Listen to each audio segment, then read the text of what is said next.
lo dijo en la primera hora. Muy bien, 7:42. Jaime Nebot propuso hace 2 semanas ir al federalismo. Y esta semana, en cambio, habló de reformar el COTAT para aumentar las asignaciones a cantones y provincias, parte de la iniciativa de instalar un gobierno federal. Según Nebot, la idea es que los gobiernos seccionales reciban más dinero de los ingresos petroleros y tributarios. Acudamos a un personaje político que sabe de estas materias, el señor arquitecto Fernando Cordero Cueva, conocido como el Corcho, que nos acompaña desde Cuenca, y le agradecemos al arquitecto Cordero por la gentileza de enlazarse con nosotros en esta mañana. ¿Cómo le va, arquitecto? Le saludamos Belkis Sánchez y Fabricio Vela. Préndame el micrófono, arquitecto. No se le escucha. Gracias. Buenos días, Belkis, Fabricio, a todos quienes nos escuchan en Sonorama. Bueno, creo que es pertinente el debate, más allá de las razones por las que el ex alcalde Nebot lo propicia y lo impulsa. El centralismo nos agobia, el centralismo realmente está en crisis, no funciona el Estado centralista, todos los días hay más de un problema en muchos ámbitos y lamentablemente, esta es mi opinión personal por supuesto, tampoco el gobierno autónomo descentralizado representado en cada uno de los alcaldes, en cada uno de los prefectos, ha hecho mucho para que el centralismo deje de ser este nefasto sistema de gobernar a nuestro país. La Constitución dice que deberíamos gobernar descentralizadamente. Es cierto que puede ser una declaración lírica el enunciado constitucional que está en el primer artículo de nuestra Constitución, pero el centralismo comete todos los días errores. Desde hace 14 años los alcaldes y los prefectos podían haber al menos denunciado con miras a solucionar este tipo de intromisiones negativas del centralismo en la vida cotidiana de las provincias y de los cantones. No lo han hecho, no han hecho una sola denuncia, no han planteado una sola demanda de intromisión gubernamental en el ámbito de sus competencias exclusivas, porque la Constitución dice competencias exclusivas para que justamente sean gobiernos autónomos. Entonces no han asumido ni alcaldes ni prefectos. No se salva nadie. En 14 años no tenemos eso. Tú dices, comentemos sobre el tema de los recursos que propone Nebot. Coincidentemente, hace un año, en un libro que publicó Flaxo, algunas... Se silenció su micrófono.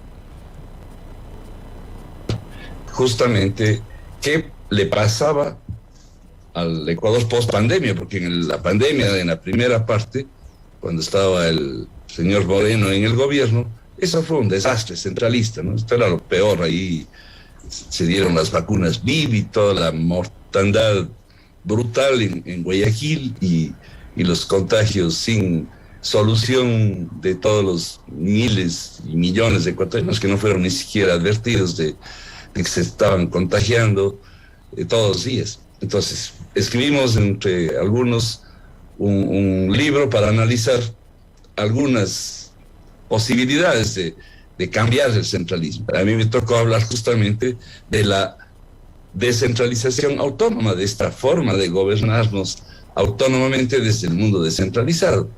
Y ahí tuve que analizar algunos elementos económicos, por supuesto, porque los números siempre ayudan, y ahí les comparto a ustedes algunos números. Si uno ve el reparto del dinero que hace el Estado hoy, el Ecuador, no le veamos coyunturalmente, veámosle en todo el tiempo de la dolarización. Si tomamos el año 2000 como base de la dolarización en el Ecuador, y tengo datos solamente hasta el 2020, no tengo del 2021, el Ecuador repartió 33.000 millones de dólares. Eso es lo que entregó el Estado desde el año 2000. A los gobiernos autónomos. Desde el año 2000.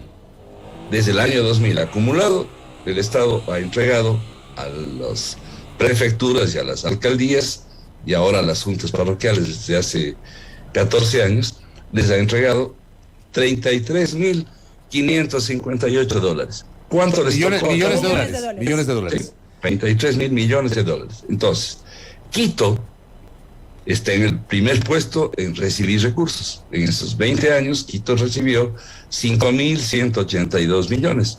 Guayaquil está en segundo puesto y recibió 4.034. Cuenca está en tercero y recibió 942 millones. ¿Quién está en el último puesto? En el último puesto está un municipio de mi provincia, el municipio de San Fernando. Solamente recibió 21 millones de dólares, un milloncito por año. Bueno, parece... Y con un milloncito por año, ¿qué se hace? Usted que ha sido alcalde, ¿qué puede hacer un municipio pequeño, por más pequeño que sea, qué hace con un millón de dólares? Imagínate tú hacer agua potable o tener cierta infraestructura mínima para cuidar la salud en el ámbito que les toca a los municipios, agua potable, alcantarillado, recolección de residuos sólidos. Nada, absolutamente nada. Vamos al mundo real. En cada parte del Ecuador no vivimos el número de personas iguales. O sea, la unidad llamada cantón, nada tiene que ver con la descentralización. El Ecuador se cantonizó, se fragmentó desde 1830, que teníamos 36 cantones cuando se creó el Ecuador, a lo que tenemos hoy día, 221 cantones. Solamente entre el año 79 y el año 98, entre las constituciones de esos años, yo hice un análisis entre constituciones, se crearon 97 cantones en el Ecuador, que nada tienen que ver con la descentralización. Era el caciquismo, el legislador de turno que quería pasar a la historia diciendo yo creé el cantón y seguir ganando elecciones con sus grupos políticos, por cualquier razón, menos por la descentralización, se crearon cantones en el Ecuador. Y llegamos a este absurdo de 221 pedacitos en donde tú ves la distancia. Correcto. Quito recibiendo 5.000 millones y San Fernando recibiendo 21. Pero cuando tú pones la población, las cosas no son tan inequitativas ni tan injustas. Por ejemplo, el cantón Isabela, que está en la provincia de Galápagos, está en este reparto en el que San Fernando estaba de 221 puestos, Isabela está en el puesto 178. ¿Por qué me preocupo de la Isabela? Porque per cápita, haciendo el análisis de lo que recibe cada habitante hipotéticamente del Estado, la Isabela está en puesto número 1, mientras un quiteño recibe $2.300, hipotéticamente cada quiteño ha recibido en los 21 años, $2.300, un habitante de la Isabela ha recibido $20.450.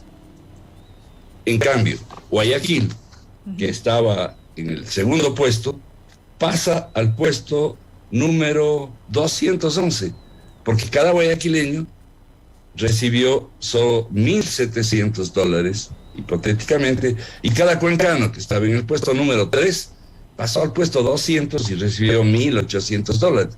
Entonces, la plata como que aparentemente no está tan mal distribuida. La Constitución y el COTAD creo que están más cerca del acierto en forma de distribuir. ¿Cómo vamos a solucionar esta cosa? ¿Cómo? Arquitecto. Ahí la Constitución deja abierta, solo termino la idea, deja abierta una posibilidad que una vez hecha esa forma constitucional de imaginar el Ecuador del futuro, que es conformar unas regiones autónomas, ahí podría ser sensato hablar de modificar la forma de gobernarnos y pasar del Estado unitario que tenemos ahora a un potencial Estado federal. Pero este rato, unirnos entre desiguales es un absurdo, definitivamente es inviable.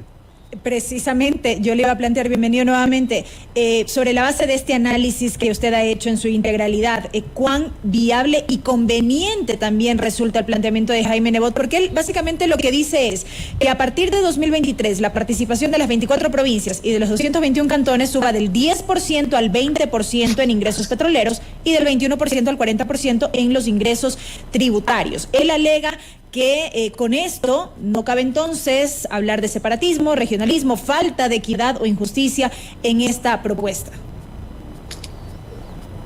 Volvamos a la realidad, porque imaginarnos así un país homogéneo es solamente eso, imaginación y nada más. La realidad nos muestra otro Ecuador, el Ecuador real. En ese Ecuador real, cojamos el año pasado, de eso sí tengo datos de cuánto pagamos los ecuatorianos.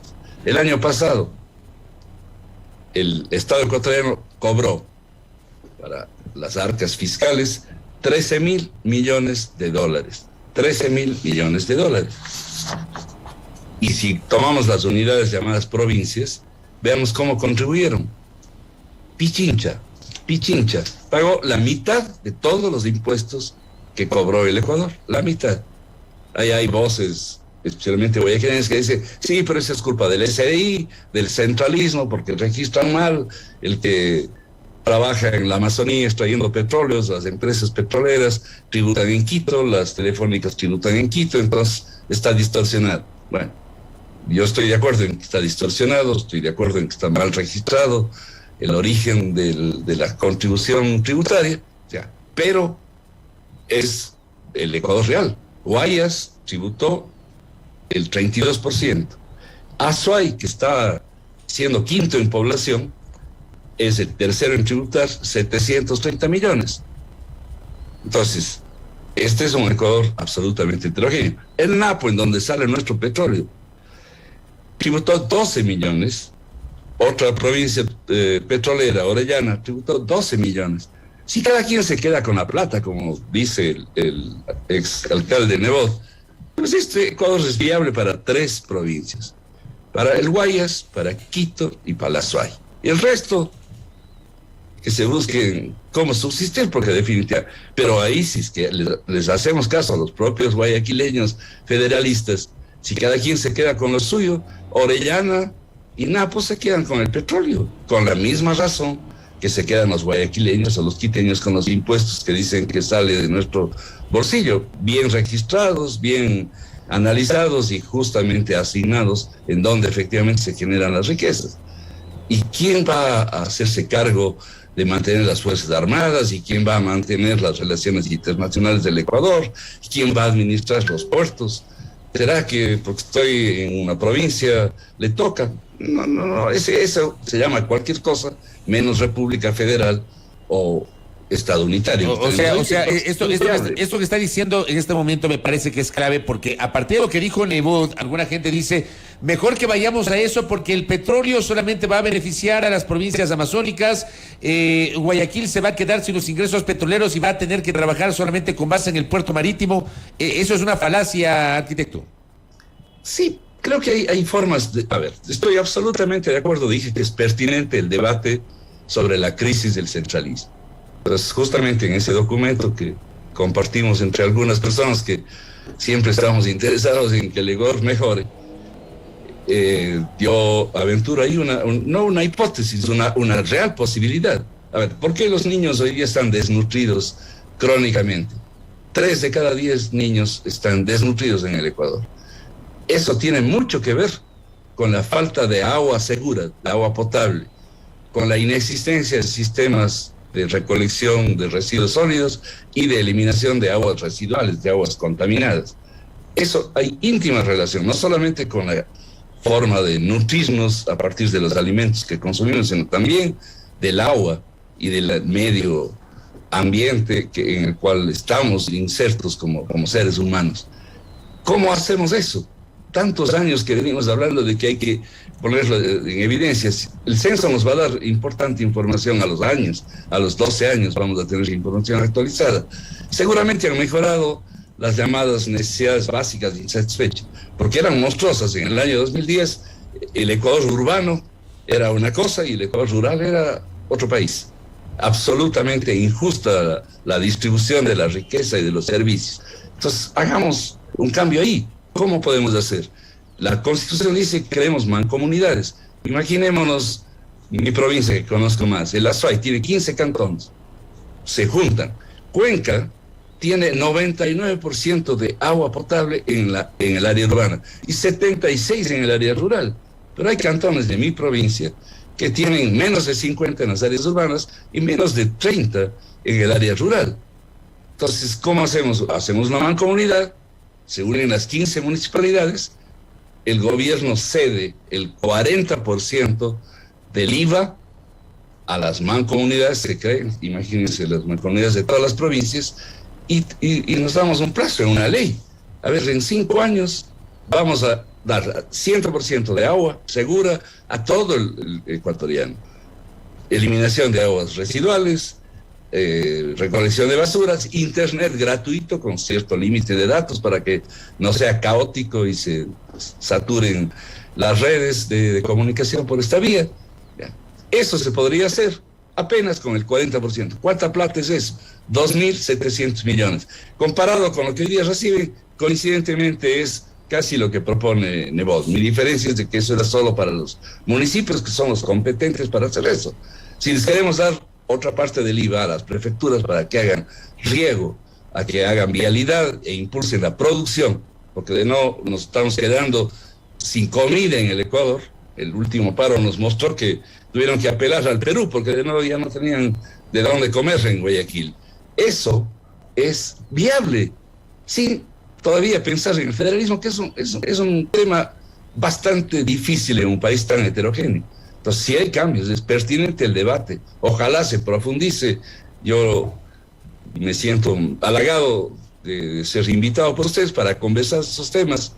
Y es que gracias a ustedes, es decir, el Ecuador tiene una cantidad de personas que hemos vivido en carne propia. Yo fui alcalde 2 veces de Cuenca y he vivido lo injusto del centralismo. De acuerdo. Todos los días la injusticia del centralismo. Más allá de las buenas voluntades, más allá de los presidentes.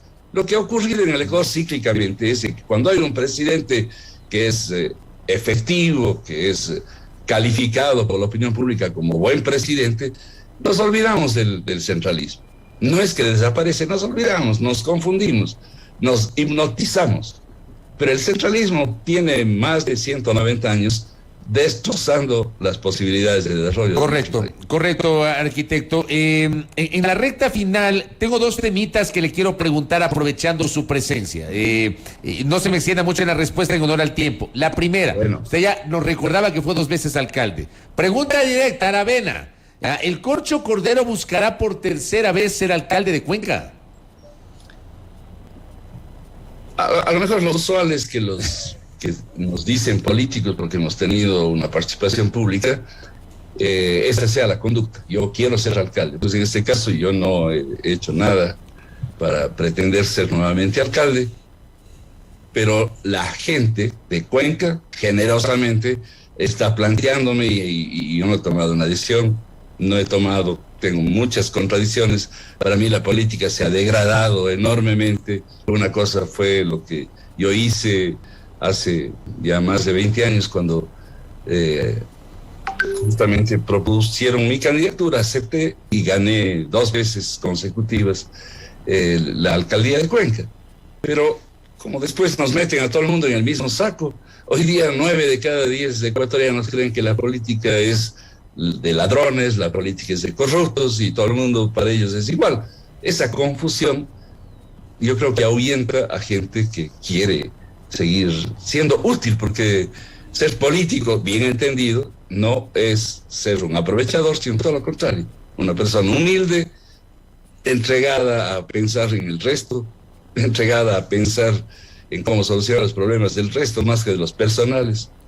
Y eso, pues, lamentablemente no está así en el Ecuador hoy día. ¿Pero descarta o no la posibilidad? No tengo todavía tomado una decisión, creo que no les quedan a los grupos. Además tengo una limitación.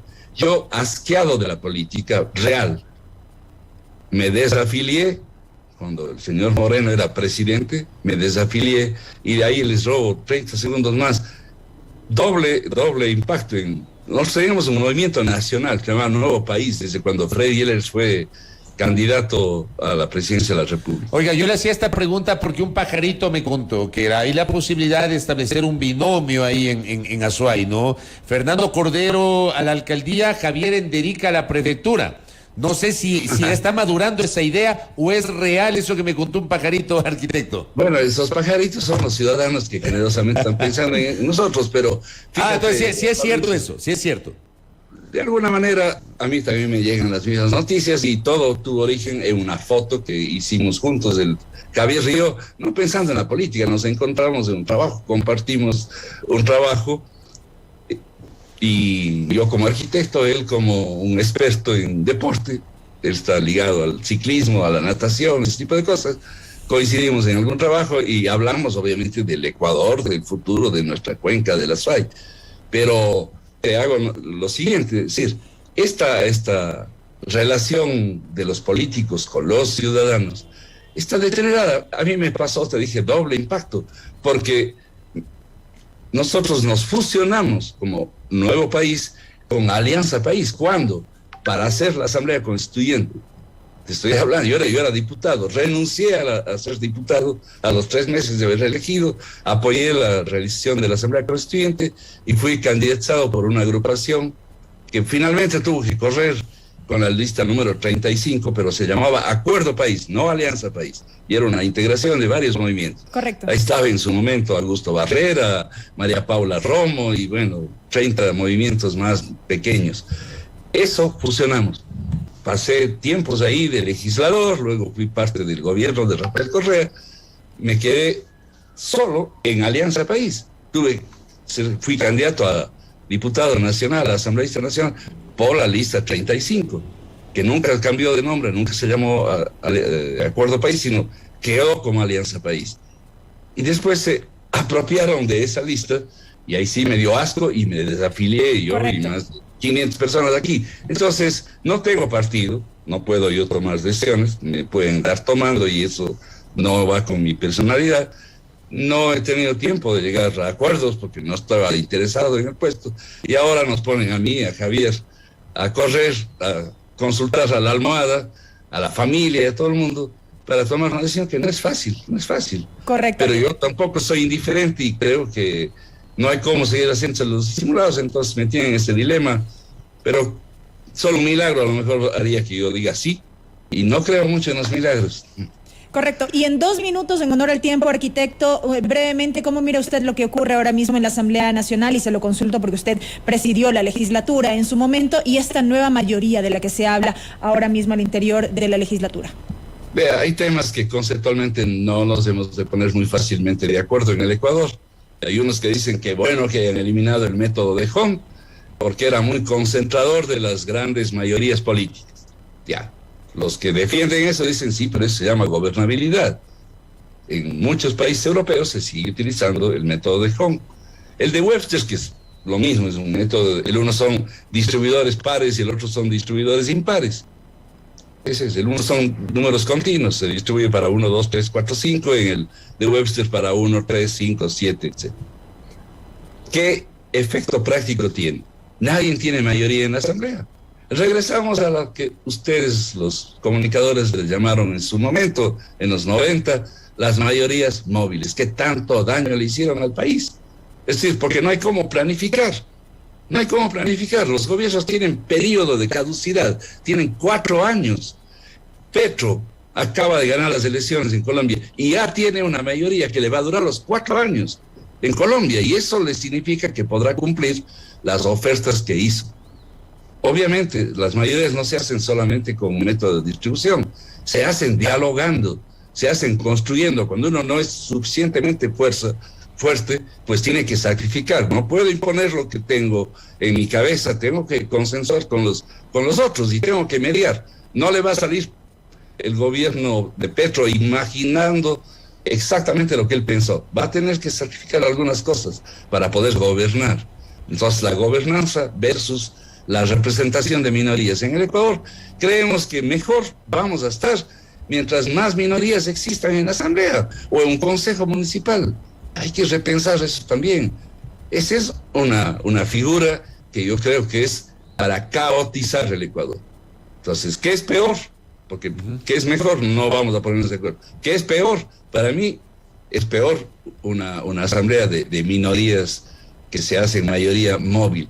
Ayer ustedes mismos son testigos de lo que pasó. Hacen una mayoría para hacerse de los puestos de la asamblea. Hicieron el terremoto que quisieron, con los votos más extraños, uniendo agua y aceite. Y después de 20 minutos aprueban una ley con otros votos, no con los votos suficientes para mantener esa ley. Es puro Bloom. Ya aplaudieron, ya festejaron, y en menos de un mes el señor gobierno les va a decir nones, o sea, esta ley no me gusta y les va a vetar. Eso es lo que yo supongo. Entonces, ese es el mundo que no deja caminar en el país. Hay que repensar también el tema de cómo somos, siendo democráticos, cómo asumimos el tema de la gobernabilidad. Correcto. En un país presidencialista no tiene sentido que el presidente sea un rehén de las minorías móviles. Yo siempre planteo que estas coyunturas imponen retos y el reto es buscar consensos. No siempre se logra en la política. Tema bastante difícil en la política. Sí, bien complicado. Y usted que tiene mucha trayectoria en ese sentido lo sabe. Fíjate, Fabricio, cuánto se distorsiona la historia. Yo fui presidente 2 periodos de la Asamblea y un periodo adicional de la Asamblea de Transición entre el fin de la Constitución de Montecristi y la elección de nuevos asambleístas en el 2009. En el primer periodo nos faltaban como 6 y en el segundo me faltaban como 8. Jamás tuvimos mayoría. Y la Asamblea, yo le tomé como presidente con el 4%, más o menos igual a lo que les pasa hoy día. Y cuando salí, no una encuestadora, varias encuestadoras nos muestran que tuvimos 67%, sin mayoría. Entonces, ¿cómo se hace esa magia?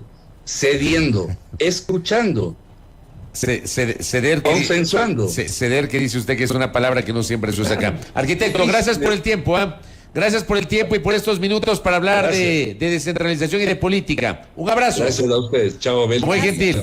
Gracias a Fernando Cordero Cueva, conectado acá con nosotros, hablando justamente sobre los temas de asignación de rentas. No descarto una candidatura, tampoco la define, pero deja la puerta abierta. Veamos qué pasa. Primera plana. Todas las noticias, todas las voces.